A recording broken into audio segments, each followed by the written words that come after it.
आप सभी का स्वागत है। आज के इस वीडियो में हम लोग जानेंगे परमाल रासो, खुमार रासो के बारे में, जो आदिकाल के प्रमुख प्रश्न हैं जो यूजीसी नेट की परीक्षा में, चाहे सीटेट की परीक्षा में, चाहे यूपी टेट की परीक्षा में पूछे जाते हैं। यहाँ से प्रश्न इंपॉर्टेंट हैं, बिल्कुल पूछे जाते हैं, तो लास्ट तक वीडियो में बने रहिएगा, ये आपके लिए सबसे इम्पोर्टेंट होगा। तो चलिए शुरू करते हैं आज का वीडियो। सबसे पहले जानेंगे हम लोग परमाल रासो के बारे में। जितने भी ये रासो हैं, परमाल रासो, खुमार रासो, ये इन सब के बारे में यहाँ पे जानकारी दी गई है पूरी। तो चलिए शुरू करते हैं। जगनिक ने इसको लिखा था। सबसे पहले जानेंगे किसने लिखा था? जगनिक ने। लेखक कौन है? जगनिक। रचना काल कब हुआ है? 1230 विक्रम संवत में। याद रखिएगा, ये विक्रम संवत है, 1230 विक्रम संवत में। प्रधान रस क्या इसका है? वीर रस। तो परमाल रासो जगनिक ने लिखा। परमाल रासो जगनिक ने 1230 विक्रम संवत में वीर रस की रचना है परमाल रासो। विशेष तथ्य की जो बात करेंगे तो सबसे बड़ी बात यह है कि यह गेय है। क्या है? गेय है। ये प्रश्न बहुत इंपॉर्टेंट है। प्रश्न पूछेगा कि निम्नलिखित में से कौन सा गेय है, तो आप बताएंगे क्या? परमाल रासो। ठीक है। और इसी को याद रखिएगा, इसी को उत्तर प्रदेश एवं उत्तराखंड में इसी को आल्हा या आल्हा खंड कहा जाता है। तो दो प्रश्न यहाँ से निकल गए कि कौन सा काव्य क्या है? गेय है तो परमाल रासो। आल्हा खंड के नाम से किसे जानते हैं? परमाल रासो के नाम, परमाल रासो को जानते हैं। आल्हा खंड के रचयिता कौन है? जगनिक है। तो ये बात यहाँ पे कंफर्म हो जानी चाहिए। आगे देखिए, प्रश्न है इसमें फिर कह रहा है कि जगनिक कालिंजर के चंदेल वंशी राजा परम देव का दरबारी भाट कवि था। कौन? जगनिक। जगनिक कौन थे? चंदेल वंशी राजा परम देव का क्या था? एक दरबारी कवि था, भाट कवि था, जिसने महोबे के 2 देश है ना प्रसिद्ध वीरों, कह रहे हैं कि महोबे में 2 प्रसिद्ध वीर थे। कौन कौन? आल्हा और उदल। ठीक है। के वीर चरित्र का विस्तृत वर्णन इस वीर गीतात्मक काव्य के रूप में किया है। तो आपसे ये भी पूछ ले कि परमाल रासो में किसके बारे में कहा गया है? तो आल्हा और उदल के बारे में कहा गया है। आचार्य हजारीप्रसाद द्विवेदी के अनुसार यह अर्ध प्रमाणिक है। प्रमाणिकता से भी प्रश्न पूछा जाता है कि कौन सा जो काव्य है या महाकाव्य है प्रमाणिक है, कौन सा अर्ध प्रमाणिक है, कौन सा अप्रमाणिक है। तो इसमें रामचंद्र शुक्ल हजारी प्रसाद द्विवेदी जी ने इसे अर्ध प्रमाणिक माना है। ठीक है। इस काव्य में गीत ज्यादातर वर्षा ऋतु में गाए जाते हैं। ठीक है। आगे देखेंगे, कह रहा है कि इसमें जो प्रसिद्ध पंक्ति है वो पूछता है, जैसे देखिए यहाँ पे 12 बरिस ले कुकुर जिए, 13 बरिस जिए सियार, बरिस 18 छत्री जिए आए जीवन को धिक्कार। जगनिक कहते हैं कि कुत्ते 12 साल तक जीते हैं और सियार की उम्र कितनी है? 13 साल है। 18 बरिस ही क्षत्रिय योद्धा की जीवन काल होता है। अगर उससे अधिक उसका जीवन हो तो उस क्षत्रिय को धिक्कार, मतलब उसका जीवन क्या है? व्यर्थ है। इस रचना का प्रथम प्रकाशन कब हुआ? 1865 में। फर्रुखाबाद के तत्कालीन कलेक्टर हैं चार्ल्स इलियट के द्वारा आल्हा खंड के नाम से कराया गया था। कब? 1865 में।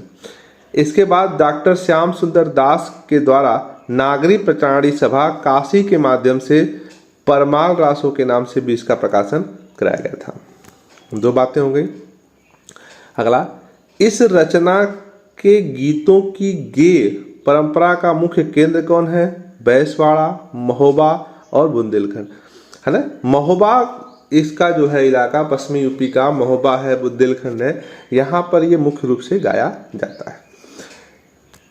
कह रहा है कि इस रचना के गीत आषाढ़ और श्रावण मास अर्थात वर्षा ऋतु में गाए जाते हैं। ऊपर भी हमने इसको पढ़ लिया है। तो मुख्य रूप से 3-4 चीजें निकल के आ गई।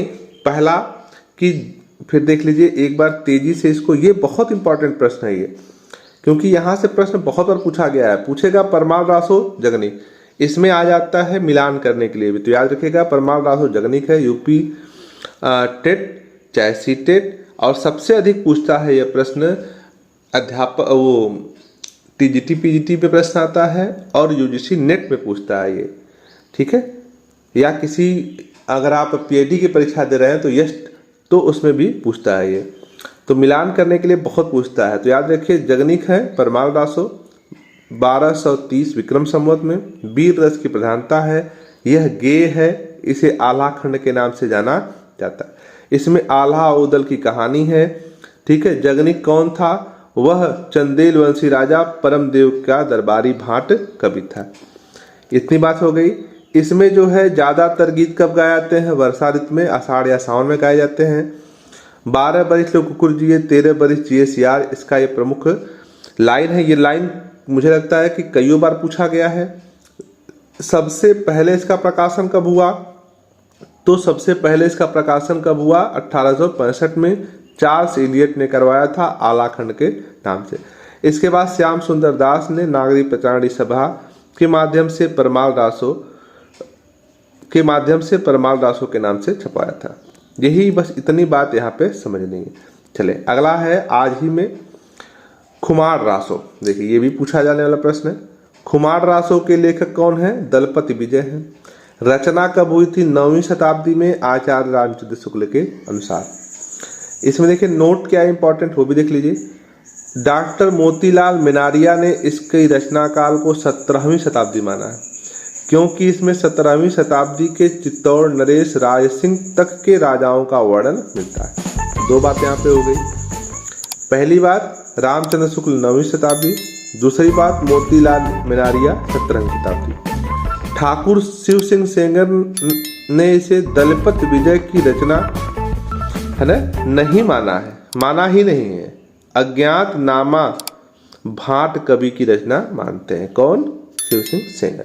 लेकिन ये दलपत विजय के नाम से जानी जाती है। ये बात प्रश्न में याद कर लीजिए। विशेष तथ्य क्या वो भी देख लीजिए। इस रचना में कुल 5000 छंद हैं। कितने छंद हैं? 5000। और प्रधानता किसकी है? वीर रस की। इस ग्रंथ की प्रमाणिक हस्तलिपि पूना के संग्रहालय में रखी गई है। इस ग्रंथ में बगदाद के खलीफा अल मामू एवं चित्तौड़ के रावल खुमार के मध्य हुए युद्धों का वर्णन किया गया।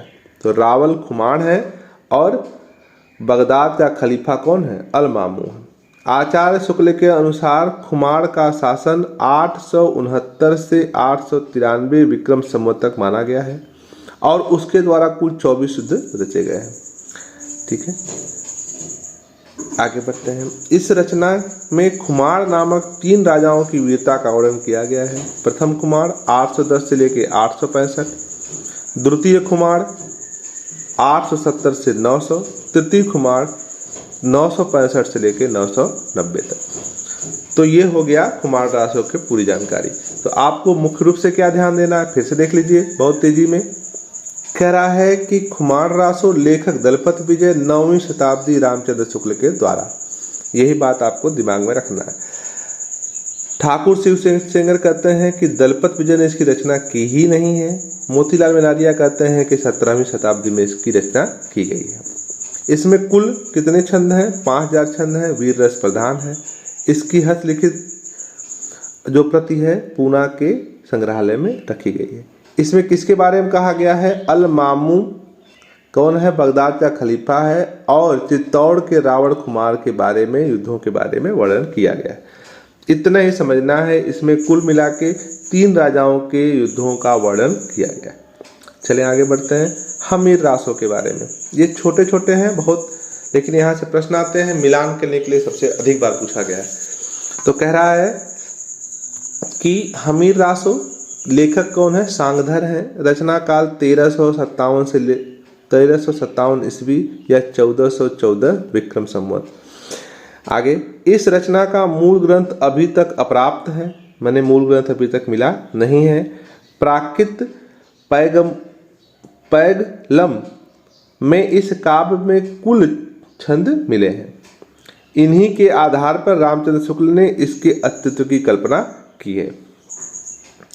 कह रहा है कि विद्याधर, सांगधर, बब्बर व सज्जल इन 4 कवियों की रचनाओं का संकलन ही प्राकृत पैगलम है। इसके संकलनकर्ता लक्ष्मीधर माने जाते। माने जो प्राकृत पैगलम है उसमें विद्याधर, सांगधर, बब्बर और जज्जल इनकी रचनाएं मिलती हैं। तो ये जो सांगधर है ना, उनके आधार पे कहा जाता है कि हमीर रासो सांगधर की रचनाएं। आगे बढ़े। राहुल सांस्कृतायन ने आचार्य शुक्ल द्वारा उल्लेखित छंदों को सांगधर द्वारा रचित नहीं मानकर सज्जन नाम के कवि घोषित किया। हजारी प्रसाद द्विवेदी ने इस रचना को में उपयुक्त हमीर शब्द को अमीर शब्द का विकृत माना है। इनके अनुसार यह शब्द किसी पात्र का न होकर एक विशेषण के रूप में प्रयोग हुआ है। आचार्य शुक्ल ने इसी ग्रंथ से अपभ्रंश रचनाओं की समाप्ति भी मान ली।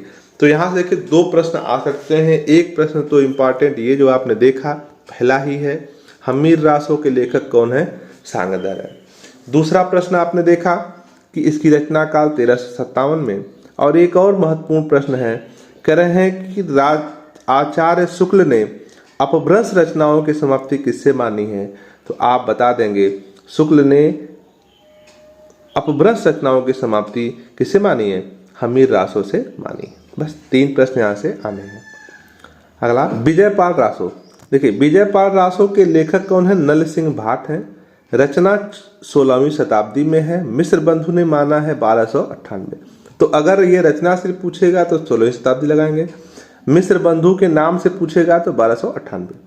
विशेष तथ्य यह है कि यह ग्रंथ मूलतः अपभ्रंश में है, अतः इसे रासो साहित्य में स्थान देना उचित नहीं है। इसमें केवल 42 छंद हैं। कितने छंद हैं? 42 छंद। किसमें? विजयपाल रासो में। ठीक है। इसमें विजयगढ़ करौली राज्य के राजा विजयपाल और पंग राजा के युद्ध का वर्णन किया गया। तो एकदम छोटा सा विजयपाल रासो। 2 चीजें याद रखनी है। पहला, इसके लेखक कौन है? तो लेखक आपके सामने हैं नल सिंह भाट, रचना काल 16वीं शताब्दी। और एक और चीज, इसमें जो है केवल 42 छंद हैं और राजा विजयगढ़ के राजा जो थे कौन? विजयपाल और पंग राजा के बीच युद्ध का वर्णन किया गया है। तो आशा है ये चीजें आपको पसंद आई होगी और आपकी परीक्षा में अत्यंत सहयोगी है ये। अगर कोई प्रश्न है तो कमेंट करें और वीडियो को लाइक करें, शेयर करें और सब्सक्राइब करें। बहुत बहुत धन्यवाद।